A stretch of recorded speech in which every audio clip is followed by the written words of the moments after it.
Welcome to this episode of the $1 Million Mastermind. I'm Larry Weidel, and before we get started, if you want to know exactly how to win again and again, go to weidelonwinning.com/webinar now to watch something I've put together for you. Now let's get going into this episode of $1 Million Mastermind. I'm here with Roberto Milk, and we're having fun talking about winning in business, and Roberto's sharing his lessons from his experience as the CEO and co-founder of NOVICA, and been at it a long time, 22 years, and they're a big deal. 66 million in global net sales, have passed on to their artisans over $100 million in income for artisans around the world, 150 employees, 15,000 artisans that it's really given, the company is really given hope to for them to have an income and be able to have the kind of life and do what they want to do. So I'm sure there's some incredible success stories there, but Roberto, talk about the logistics of making this thing work. And like, let's just say you got 150 employees. What do? How many are working on the website, which is your big global virtual store? And how many do you have locations around the world? Do you have retail outlets? We have locations to find artisans and to ship product. So it's a global kind of hub and spoke infrastructure. So we've got 8 different artisan empowerment hubs, and they're located around Africa, Asia, and Latin America. And so we work the folks that are working for us in those offices. They're focused on either sourcing or fulfillment. So either they're working with artisans, helping them come up with new stuff and doing quality control and capacity building and all of that, or they're working on fulfillment. So if you buy something, if you go to our website and go to Thailand and buy something from Thailand, that's coming to you from our office in Thailand. It's already been quality checked and certified by our local office, and then we're shipping it. You can choose either the fastest shipping, you get it within a week, or the slower shipping is 2 to 3 weeks. But that's all coming to you from one of our offices. Yeah. Okay, you brought up Thailand. I was going to accuse you of having an anti-Pacific Rim bias. You squashed that before I had a chance. Before I had a chance to do it. To maintain the quality, I guess that's really important since it's their product, but it goes through you, so you have your name attached to it. So you don't want, you got to have some degree of quality control, because you built up a fantastic reputation around the world. And so you have all of the products that are shipped go through one of your hubs somewhere. Is that the way it works? Yeah, that's right. So we're definitely getting involved in that area. And that's how we can work with the smallest and most talented artisans. These aren't large factories of stuff that might be supplying, other brick and mortar stores in the US or Europe or whatever. These are individual small artisan groups. And so sometimes at the beginning, right now we accept 1 in 3, and our staff, we have local art experts on staff. And so for those that we don't accept, artisans that we don't, we tell them, oh, look, this is what you can do, improve these materials, get better at this, get better at that. We want to work with a master artist in every category, and then come back in a year and you can get another shot at it. And the ones that we do accept, then we're like, okay, we're going to be really tough with quality. You get to put in your own prices, and we encourage you to charge more than what you would charge locally, but the quality has to be your very best of the best quality. And so, and this for the first time, for a lot of our artists, they sometimes sell to tourists or to art shops, and for the first time, they're actually selling to someone that can buy it from them again, right? So I'm like, this person that's buying from you isn't gone on a trip and never coming back. This is a person that can then, buy from you the next week if they like what they see and recommend you to their friends. And So you got to give them the very best of the best of the best. And so that's kind of how we position ourselves in the industry. As you know, the prices are not that high, but the quality is the very, very highest, you know, and everything is certified, quality checked. We're doing all that. And then we guarantee the items, and the artisans, if they pass our quality check, then we're guaranteeing that item. The artist gets paid no matter what, but we take returns no matter what. Like we make sure the customer's happy, you know, and the return rate's really, really low because the stuff is really great. So when you have this, each, you know, your staffing, do you have salespeople, or these are basically fulfillment, shipping type? Well, you also said you had some art Yeah. experts who do. Yeah, we have a lot of art folks, you know, people that are strong in merchandising and design and style, you know, so they're giving feedback and they're checking quality. And Do you find, you know, like if you're in the gardening or the nursery business, you know, you have to call a certain amount every year and then bring in new things? Are you finding that certain people you just have to let fade away? They don't meet minimum type standards of sales, that you replace them with somebody else? I mean, are they accepted for life, or how does that work? Yeah, they are, but if they're not selling, then they lose interest, you know, so that kind of naturally happens with our system. And so we have probably a third of our artists become highly successful, where it's life-changing, you know, it's completely life-changing, you know, where That's a pretty good ratio. Yeah, it's good. Yeah, we're very proud of that. You know, there's so many artisans who have been able to basically get comfort in their situation from, you know, very challenging beginnings, you know, where But give me one of those stories. well, Serapio Vallejo, I was just thinking about him just because he was around from almost the very beginning.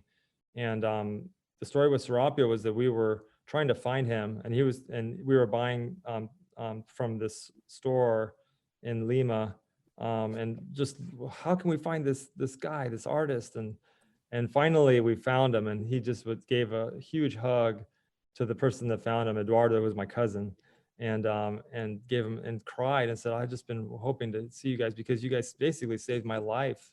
You know, I was living on dirt floors, and my family, we were in a really tough situation. We were thinking about moving back to our hometown, home village. You know, they'd just moved to Lima to try to make it.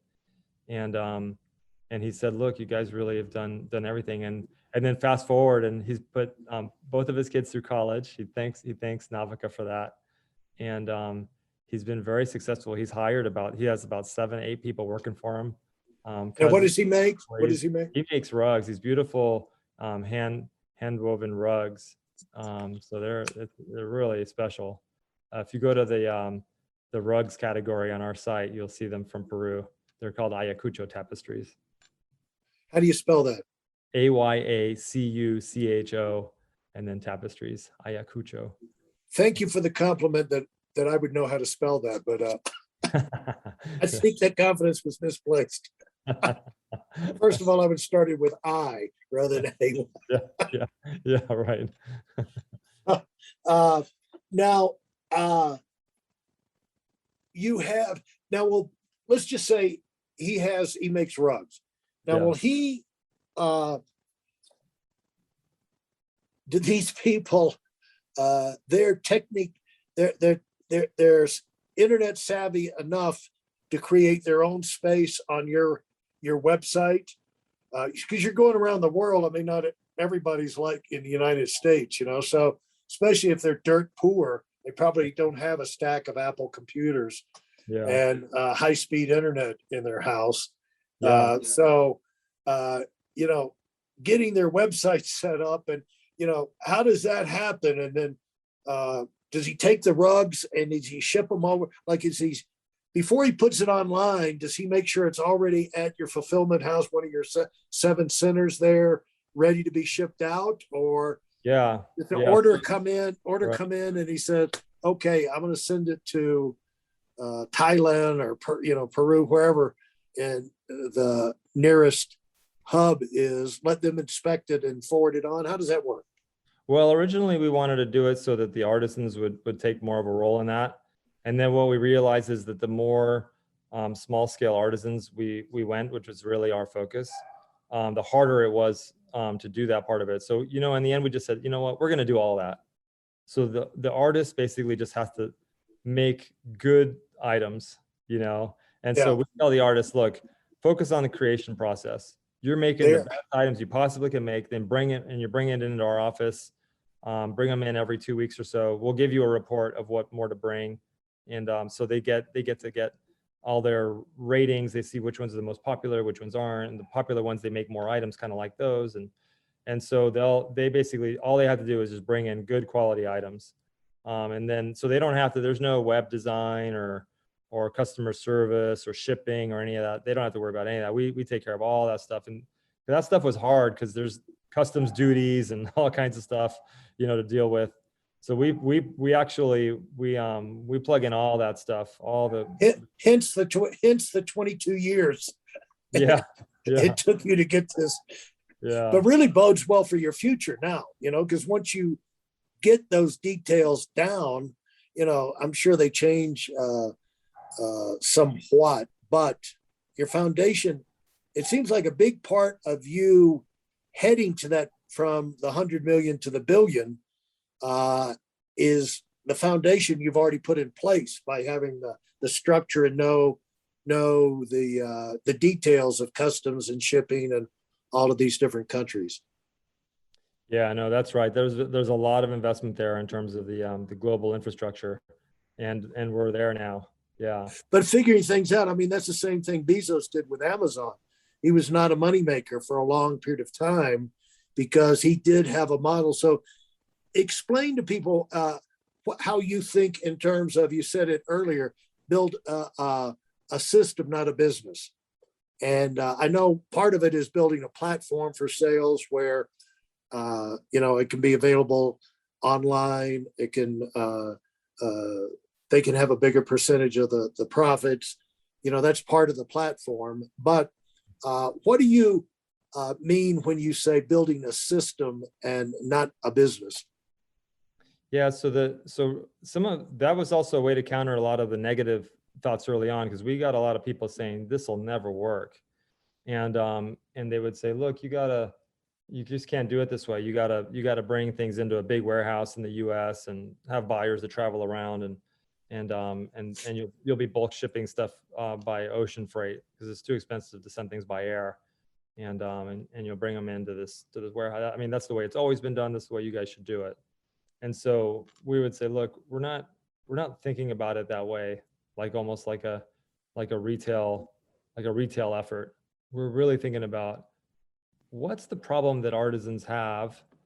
How come there's so many talented individual artists all over the world that are really in a bad spot, that are not making money, and there's culture around the world that's getting lost. Like UNESCO has a list of all this intangible cultural heritage that's just dying, and there must be money in it. There's interest in it. There has to be a way for artists to live, So how can we, instead of thinking about it as how do we create a retail business, instead let's think about how do we create a platform, a system that really works for customers, and also, for artists and also for customers. And so that's kind of what we thought about a lot. It was like, let's think about this as a system. We're building this system, and how would we best? So artists need to be in control of pricing. They need to feel like they're in control of design.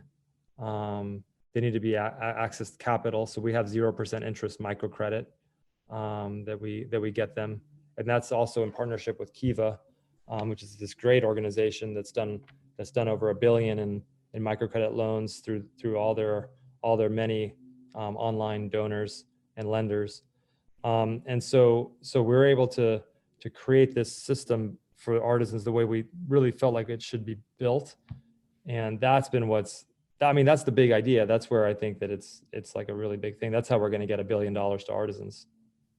Well, you've listened to several of the podcasts, episodes we've had with other people and all. And you know that people on the way up people are interested in transferable techniques, ideas, things. You know, people are wondering, like, they're looking for fresh ideas on things they can do. And so let's just talk about what are some transferable things that you have, some ideas of how you go about business that would be transferable to other people. In fact, let me give you what dawns to me is like you have figured out and accepted that you've got to have new artists coming in, and you've got to be on the lookout for new artists to keep things fresh, because the natural evolution of things, people will fade out. You don't terminate them, but they fade off the end of the line, you know, and lack of sales, lack of effort or whatever, they'll kind of disappear off the back of the train. But you got to be putting fresh blood, a new artist into your system, and you got to have a system for making that happen. As you figure that out, every business has got that. How soon did you realize that was going to be a key for you? You know what? Almost from the beginning, that's so key. Having that fresh, having new arrivals constantly, that is so important. And then it's not just new artists, it's having our artists constantly come up with new stuff. And also it's kind of because the limited edition nature of what we sell, the customers just love that stuff. And I think if thinking about transferable kind of mantras for other companies in that are, you know, startups or entrepreneurial companies, I think that's something. I think you hit it right there. It's basically fresh, you know, constantly fresh products, fresh ideas, the newness, and having a system built to get that flow is really key. I think that's the key thing. Yeah, you have to have a system for making that happen rather than we're on a blitz. We have a campaign. You know, there's a difference between a campaign and a system. You know, a campaign is something you do for a period of time. As a finite, but if it's something that's important, it's got to be, you got to build it in your system so you don't forget about doing it. Plus, if you got 7 locations around the country, the globe, you got to make sure you don't have to call and remind and tap them on the shoulder. Oh, by the way, we need to do this. If it's built into the system automatically will drive it. So how have you put this into your system? Hey, listen, there's a lot of information online, but there aren't a lot of people who've actually done something. In my case, I've actually built a successful business that's accrued over $5 billion in assets under management and has done well even during trying times. Now, if you want to know exactly how I've done this, go to whiteelementwinning.com/webinar now. I've compressed a decade of learning into 5 short weeks just for those of you who want to give yourself an incredible advantage and are tired of waiting and watching others move up. Well, you know, I think part of it is that we said, let's let the customers dictate what they like, and more than having a bunch of merchants on our side dictate what's going to get purchased. And so that system was key, because if you think about it the old way, where you have the buyers traveling the world and buying 500 pieces of one item, you know, to bring in bulk, our system is more around, let's have a merchant, you know, one of our art experts determine whether that artist is qualified or not, right? Do they hit the quality? Is the quality good enough, right? Not thinking so much about design and colors. Is the quality good enough? And if the quality is good enough, then we kind of want to let the artist, their inspiration, you know, bring the items. So we'd rather have 500 of different items of one deep than 500 of the same item. And so having a lot of breadth, and then the customers, they get to see tons of new items, and some of them they won't be interested in. And the ones that they are interested in, then the customer's deciding, not someone else. So we encourage artists, and we're encouraging, oh yeah, bring more stuff. one to a quantity, that's fine. Bring it in. We'll take the picture. We'll spend the time. We'll invest the money in the photograph and the description and all that stuff, even if it's one or two, because we're getting data and we're getting items that's data for the artisan to try out stuff. And it's great stuff for us to determine what's good and what's not. How do you keep everybody connected? Because I imagine, I know that Sam Walton did this with Walmart. Stores in one part of the country would run campaigns, or they'd have ways they did things, and then something really caught on fire, then they would try it in other parts of the country, but he kind of used not only just competition, but used the different locations as places to experiment and try things, and so how are you taking that type thing and using your 7 different locations to learn things in one location and spread it to the others? Well, the data is in a shared platform so that the regional teams can see what's working in other regional areas, and artisans also see what's working, what's working with other artisans. And there's a whole bit, where people can maximize based on some of that stuff. And definitely that's done. But also, it's different than the Walmart situation in that there's not 7 different websites, right? Or 8 different, we have 8 different international offices. So there's not 8 different websites. It's one shared website. And sometimes we call it the World Cup of Arts and Crafts. It's almost like the soccer tournament, the World Cup, where it's the best of the best artisans from these various countries, and we're onboarding new countries. And so there is a little bit of a friendly competition. A little bit of a friendly competition. Yeah. And so how do you use your time? How do you organize your week and month in terms of communication? Because you've got all these moving parts geographically, they're spread out there, but usually I find in a company, it's either all the time or no time. You've got people either in one way or another, you have to be in constant communication, have your finger on the pulse of what's happening. And I'm sure, how did you get that system built? And how, did you make any mistakes in putting your central distribution data center together? Yeah, so we have a shared platform that everyone uses. And because of that, we can all be on the same page. And then we have a variety of weekly meetings where we can go over different, whether it's sales or marketing or technology, different aspects of that. But everyone's working on the same platform, which is really helpful. How big of a deal is it that you let your artists look behind the scenes and see what's selling, what's hot, stay informed? I'm sure they don't have access to all the information, but that seems like, I know if you get on ArtSpace or any of these, Artsy or things like that, they're not letting you know what's selling. Yeah. What's selling? Red fashion portraits selling, or green, horses. Yeah, exactly. Yeah. Everybody, then you're going to get a flood of that, so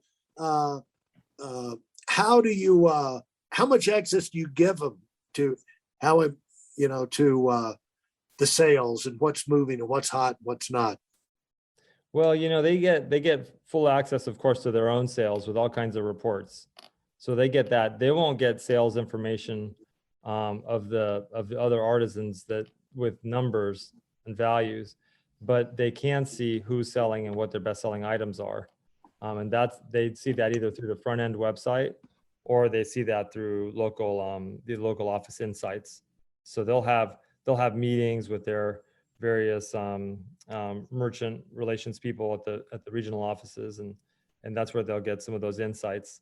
But we tend to want to provide as much information as we can to the artists, because some of the artists are not entrepreneurial at all. They're artistic, and that's Right. the beauty of it. They're they're like, I don't want to get any kind of outside inspiration. I want my own inspiration to come from myself, and I make art because of why, Right. the reason why they make art. So they don't Yeah. want to, and then, but some of the artists are entrepreneurial, and they're like, yeah, I'm in art and it's as a business too, and I'm trying to provide for my family. And so I want to figure out, if brown leather is selling better than red leather, then Yeah. then I want to basically use the brown leather, so they're into that.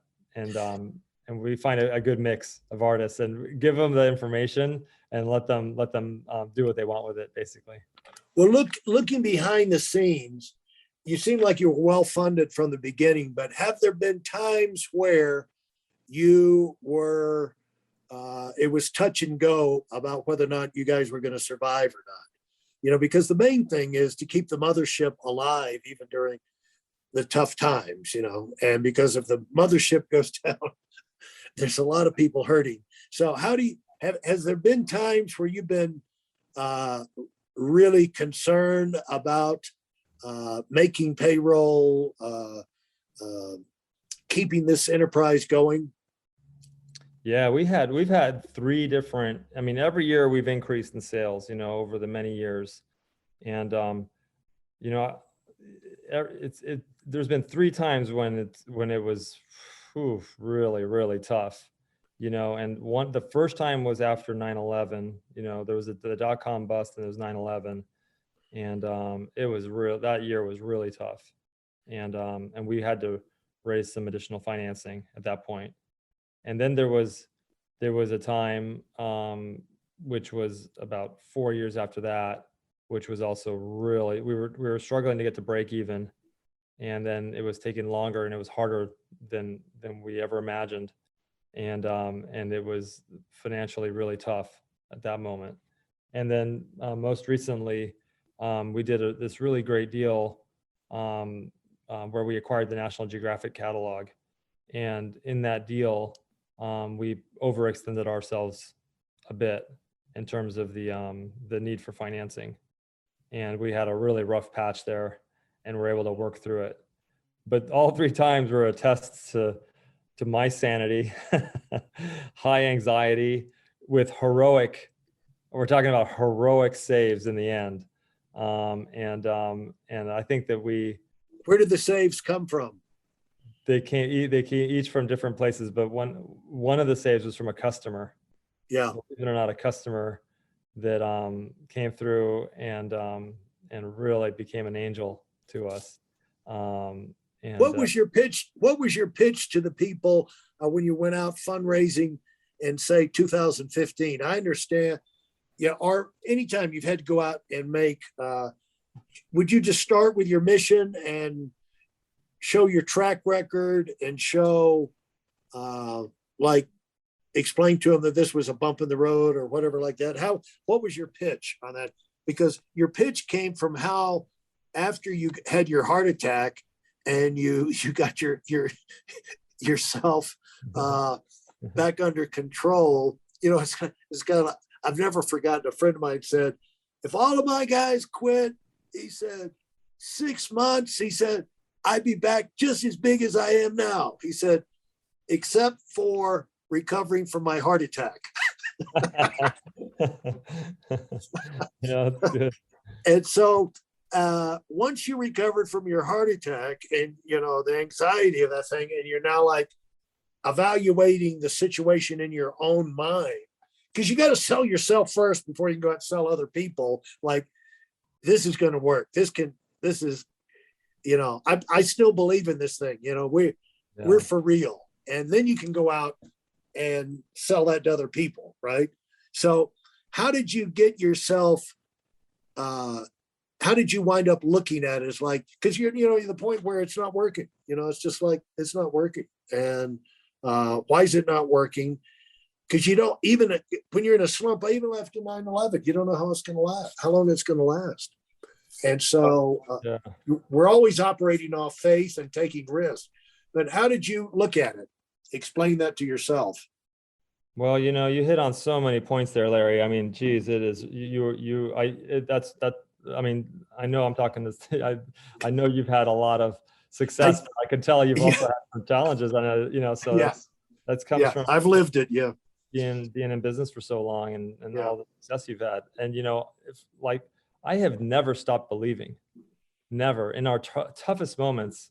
One of the things is that we have. I think this is hard for socially driven companies, like social impact companies that are like, we're almost like a hybrid nonprofit, because it's like we're a for-profit company, but we have a mission that's precious to the company, right? And so I think it's even more stressful sometimes because we don't have an option to not succeed. We have to succeed. There are too many people with their lives on the line with us. Like I couldn't, with some of the toughest times in my life were like post 9/11, when we had to shut down an office in El Salvador, an office in Morocco, an office in Zimbabwe. We like, those are some of the hardest times, and I never wanted to go back there again. Like for artisans to be and it was so hard, because people's life. And so there basically is no failure, because I'll work for free.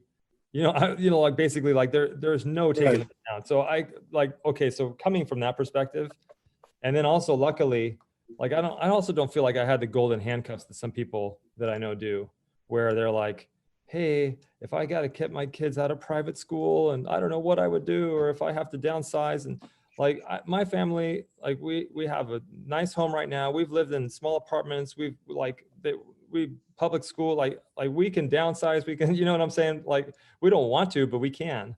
Like I'm not scared of that. And I think taking that fear off the table, like for people that are in tough situations, when you really think about those, like the like worst case scenarios, and getting comfortable with that worst case scenario, like, okay, this is my worst case scenario. I'm going to be in this situation, and just getting comfortable with that gives you a lot of, I would say, confidence and power to go in and ask someone for $5 million and say, because we're going to grow it and we're not going to go down, and we've been in situations like that. And I think it's from this hardcore belief that what we're doing is very worthy, is needed by so many artisans, it deserves to be there. The customers love it.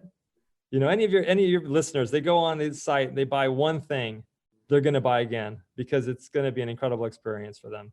And I promise, and so that's kind of where we come from. But I mean, each of those three moments, whoa, they were really tough.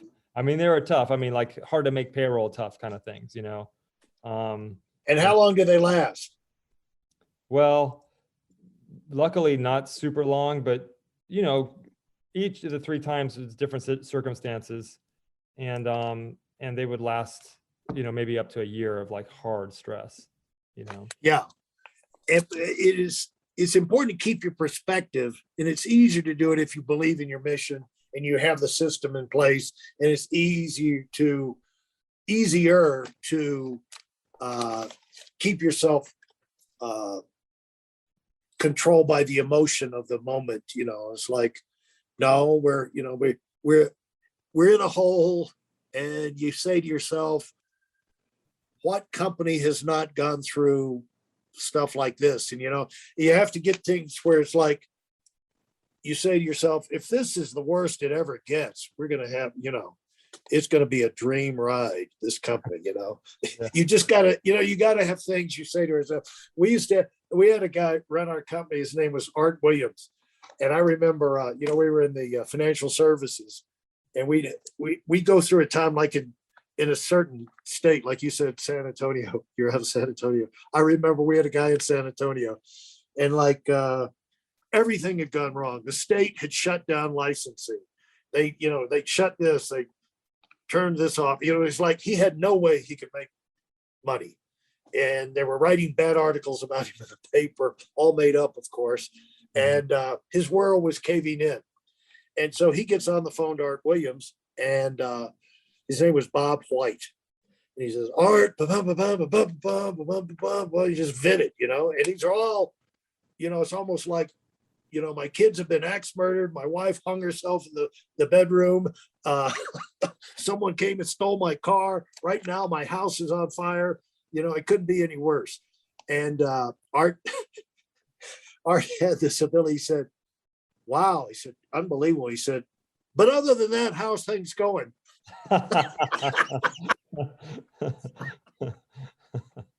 That's so true. At some point, you just have to shake yourself out of it and say, well, other than that, things are great. It's so true. It's so true. Yeah. Well, I'm proud of you, Roberto. And I appreciate your time and wish you the best. And we're going to stay in touch and be big friends for a long time. Awesome. And so what would you pass on to our up and coming entrepreneurs who really want to do something big or something new big, I got to say, balance is really key. And entrepreneurs were never off the clock. I was working 100-hour weeks in investment banking. I work long weeks still. And, but I tend to feel like I got a really good balance, and we've talked about coaching and soccer and all that stuff. And, I feel like if there's anything you can do, that even if it's 10 minutes to break a sweat every day, do it, because like there's nothing like a little bit of exercise to balance you out. And take care of those relationships, take care of those kids if you got them, and make sure your priorities are straight. And then all that said, go kick some butt, make it happen, Absolutely. Build businesses, think big, and make it happen. Absolutely. Well, thanks so much, Roberto. If you enjoyed what you've heard and are dead serious about finding out for yourself exactly how this works in the real world, I've taken the most valuable business lessons I've learned over 40 years and put them into something for you to watch. Go to whiteelemwinning.com/webinar now in order to move up as fast as possible. I'm Larry Weidel, and I run the $1 Million Mastermind. Go, go, go.